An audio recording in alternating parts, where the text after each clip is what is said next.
Hello, this is Kevin T. Rodriguez, and welcome to another episode of Breaking Amazon. Now, this episode of Breaking Amazon is unique not because I have a message for the sellers on Amazon.com, but for Amazon.com itself. I have been noticing polls on my Amazon Stealth account that Amazon has been putting up, asking questions such as, do you believe we are protecting the sellers? Do you believe we are fair in our A to Z claim process? And on and on and on. I've answered probably 7 polls about the Amazon A to Z claim process. And of course, the answer is no on every single one, or strongly disagree. I do not believe Amazon is protecting the sellers. I do not believe their A to Z process is fair, even though I acknowledge that we have to have one. Of course, it's pretty easy to gripe about things, but the big question is always, what would you do to solve the problem? And believe it or not, there is a very, very simple way to solve this problem, aside from the obvious of hiring the defect rate from more than 1% to maybe a more reasonable 5% would be a good start, because everyone's going to make mistakes and you are dealing with humans. And well, can Amazon honestly say only 1% of their orders on their entire site go bad? Probably not. I think it's a mystical number they picked up. They probably have more like 6 or 7%. So giving a third-party seller 5% would definitely be more reasonable. But if they're not going to do that, then they need to at the very least make the A to Z process fair. And there's a few simple things they can do to ensure that. Step 1.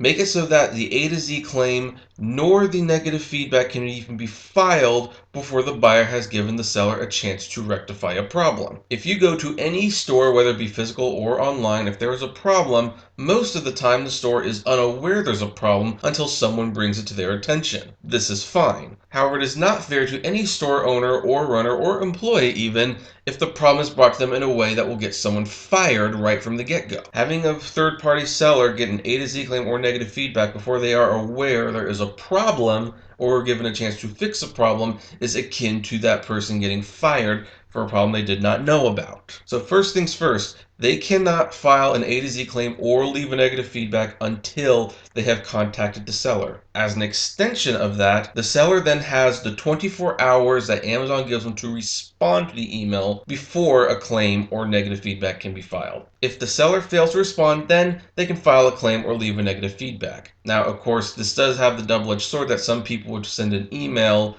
the seller could respond with a solution, and then the person can file a claim or leave the feedback anyway, but that's where the following rules are going to come into play as well, to try to prevent that from becoming an issue. From this point on, I'll pretty much be focusing exclusively on the A to Z claim in our rules, because in regards to negative feedback, Amazon is generally a little bit better about removing negative feedback if you ask politely. The second thing is that the A to Z claim should not count except under a very specific circumstance. You may have recalled in another video I posted that getting an A to Z claim is a lose-lose situation, regardless whether or not you are in the right or not at the end of the day, because Amazon counts it against you one way or the other. This is not fair. Like I mentioned in my other video, that would be akin to going to court, beating a lawsuit and still having to go to jail just because you wasted the judge's time by getting sued in the first place. It doesn't work. And Amazon should honestly know this. So here's what they do. If an A to Z claim is filed, if the seller does one of the following things,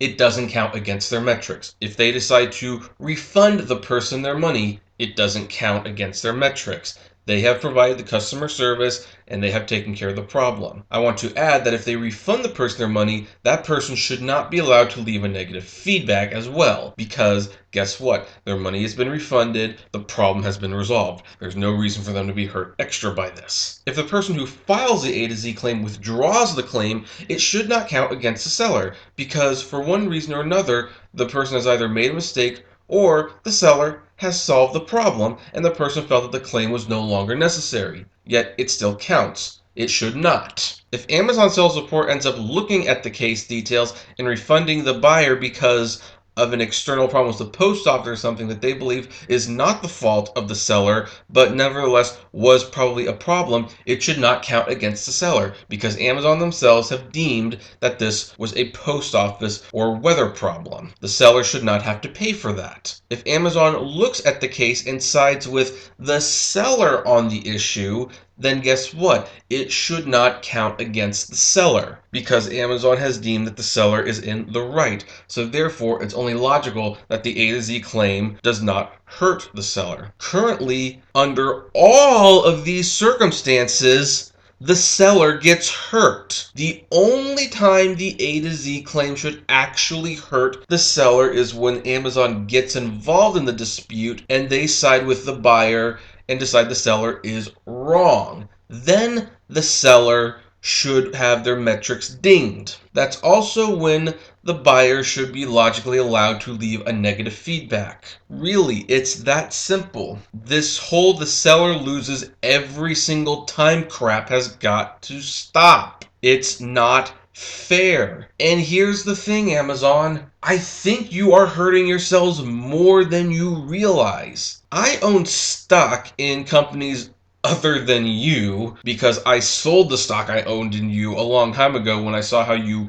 handled the sellers because it did not make good business sense. It makes less business sense for you to keep acting this way now with recent information that third-party sellers this last holiday season actually sold way more items than you guys did yourselves. What's more, third-party sellers are the only people you make money from. Why? Well, it's easy, really, when you get down to it. It's because you're not buying the merchandise or storing it in warehouses or even hiring employees to ship it. That is all on us. Yet you are collecting exorbitant fees for this privilege. And we pay them because we are making money off of you, but for how much we're paying you, I think we deserve to be treated a little better. So to recap, no one can file an A to Z claim or leave a negative feedback without first contacting the seller and giving that seller 24 hours to fix the problem first. They cannot leave a negative feedback if the person gives them a refund. Buyers should not be allowed to leave a negative feedback if the seller refunds them that money within the 24-hour time period. And finally, when they file an A to Z claim, it should only count against the seller when Amazon rules that it's the seller's fault in the first place. If the seller willingly refunds the money, if the buyer willingly withdraws the claim,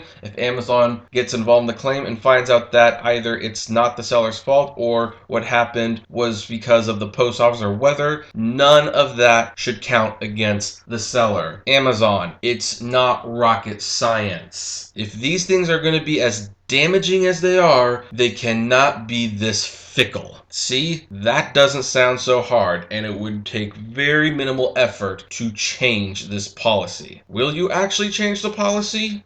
Who knows? This is Kevin T. Rodriguez, and this has been another episode of Breaking Amazon.